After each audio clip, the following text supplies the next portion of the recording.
जय माता दी। नमस्कार आप सभी भक्तों को। आज इस वीडियो में दुर्गा सप्तशती का चौथा अध्याय सुनाने जा रही हैं, जिसमें महिषासुर वध के बाद देवताओं ने माँ दुर्गा की स्तुति की। आइए सुनते हैं देवताओं द्वारा माता दुर्गा की स्तुति। सुनिए। इंद्रादि देवताओं द्वारा देवी की स्तुति। महर्षि मेधा बोले, देवी ने जब पराक्रमी दुरात्मा महिषासुर को मार गिराया और असुरों की सेना को मार दिया, तब इंद्रादि समस्त देवता अपने सिर तथा शरीर को झुकाकर भगवती की स्तुति करने लगे। जिस देवी ने अपनी शक्ति से यह जगत व्याप्त किया है और जो संपूर्ण देवताओं तथा महर्षियों की पूजनीय है, उस अंबिका को हम भक्ति पूर्वक नमस्कार करते हैं। वह हम सबका कल्याण करें। जिस अतुल प्रभाव और बल का वर्णन भगवान विष्णु, शंकर और ब्रह्मा जी भी नहीं कर सके, वही चंडिका देवी इस संपूर्ण जगत का पालन करें और अशुभ भय का नाश करें। पूर्णात्माओं के घरों में तुम स्वयं लक्ष्मी रूप हो और पापियों के घरों में तुम अलक्ष्मी रूप हो और सत्कुल में उत्पन्न होने वालों के लिए तुम लज्जा रूप होकर उनके घरों में निवास करती हो। हम उस दुर्गा भगवती को नमस्कार करते हैं। हे देवी, इस विश्व का पालन करो।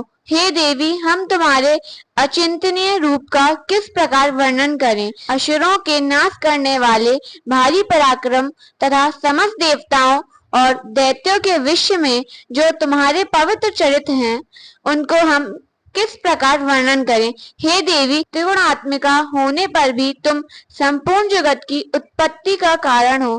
हे देवी, भगवान विष्णु, शंकर आदि किसी भी देवता ने तुम्हारा पार नहीं पाया।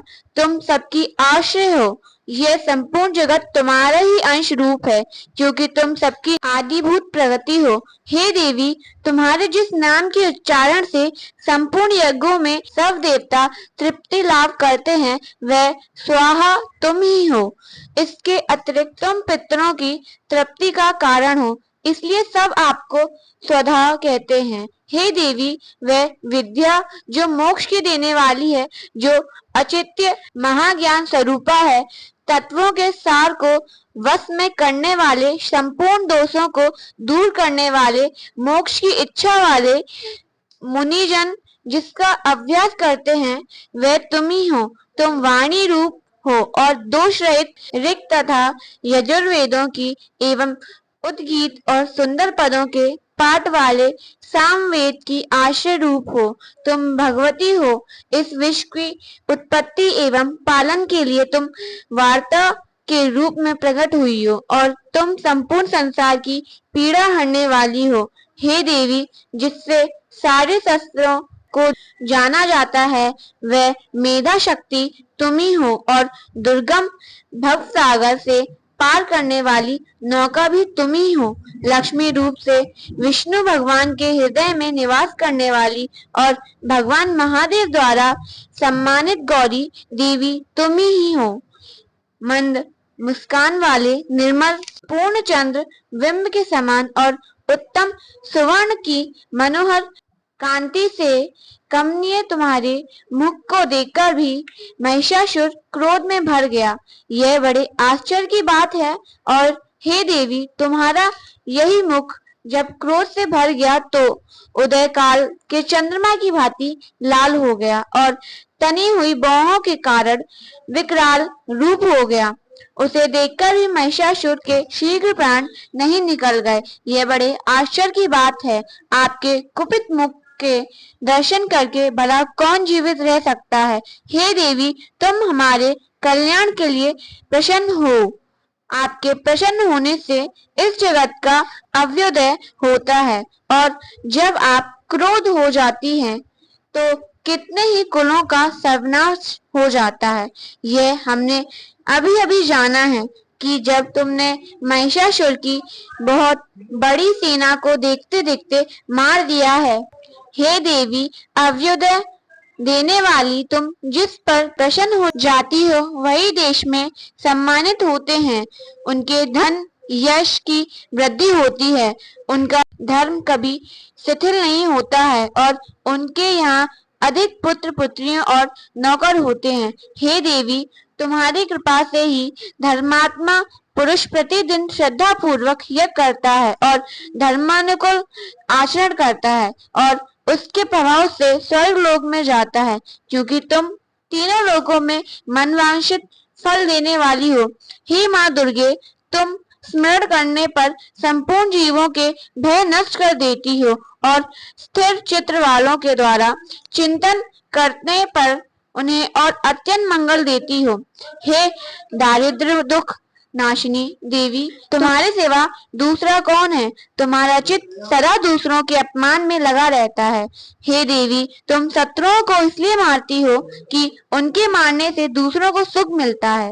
वह चाहे नरक में जाने के लिए चिरकाल तक पाप करते रहे हो, किंतु तुम्हारे साथ युद्ध करके सीधे स्वर्ग को जाएं, इसलिए तुम उनका वध करती हो।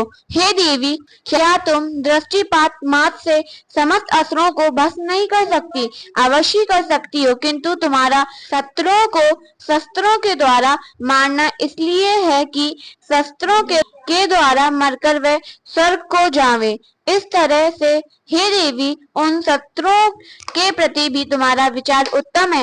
हे देवी, तुम्हारे उग्र खड़ग की चमक से और त्रिशूल की नोक की कांति की किरणों से असुरों की आंखें फूट नहीं गईं। उसका कारण यह था कि वे किरणों से शोभायमान तुम्हारे चंद्रमा के समान आनंद प्रदान करने वाले सुंदर मुख को देख रहे थे।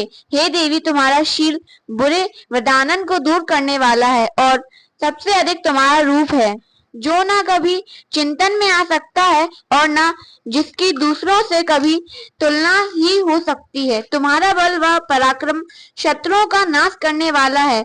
इस तरह तुमने शत्रुओं पर भी दया प्रकट की है। हे देवी, तुम्हारे बल की किसके साथ बराबरी की जा सकती है, तथा शत्रुओं को भय देने वाला इतना सुंदर रूप भी और किसका है? हृदय में कृपा और युद्ध में निष्ठुरता, ये दोनों बातें तीनों लोगों में केवल तुम्ही में देखने में आई हैं। हे माता, युद्ध भूमि में शत्रुओं को मारकर तुमने उन्हें स्वर्ग लोक में पहुंचाया है। इस तरह तीनों लोगों की तुमने रक्षा की है तथा उन उन्मत्त असुरों से जो हमें भय था उसको भी तुमने दूर किया है। तुमको हमारा नमस्कार है। हे देवी, तुम शूल तथा खड़ग से हमारी रक्षा करो तथा घंटे की ध्वनि और धनुष की टंकोर से भी हमारी रक्षा करो।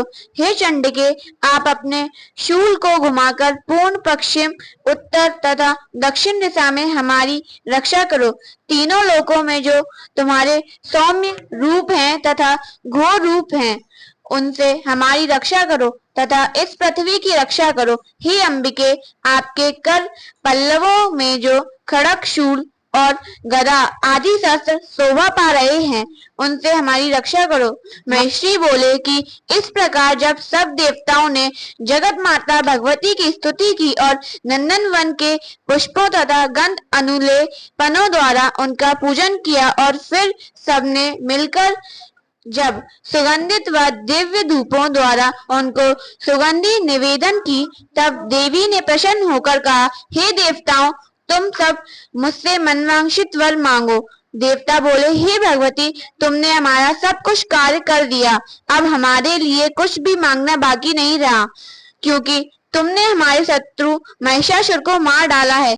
हे महेश्वरी, तुम इस पर भी यदि हमें कोई वर देना चाहती हो तो बस इतना वर दो कि जब जब हम आपका स्मरण करें तब तब आप हमारी विपत्तियों को हरण करने के लिए हमें दर्शन दिया करो। हे अंबिके, जो कोई भी तुम्हारी स्तुति करे तुम उनको वृद्ध समृद्धि और वैभव देने के साथ ही उनके धन और स्त्री आदि संपत्ति बढ़ावे और सदा हम पर प्रसन्न रहे। महर्षि बोले, हे राजन, देवताओं ने जब जगत के लिए तथा अपने लिए इस प्रकार प्रसन्न किया तो वे तथास्तु कहकर देवी अंतर्ध्यान हो गईं।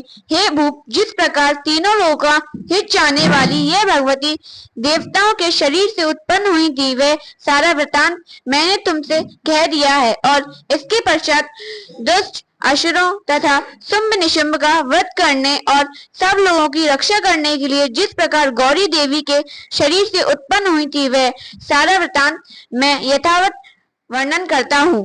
और देवताओं द्वारा कही हुई स्तुति का जो कोई श्रवण करता है या पाठ करता है, उस पर माँ जगदम्बे की कृपा सदैव बनी रहती है। जय माँ दुर्गा की जय। माता दी।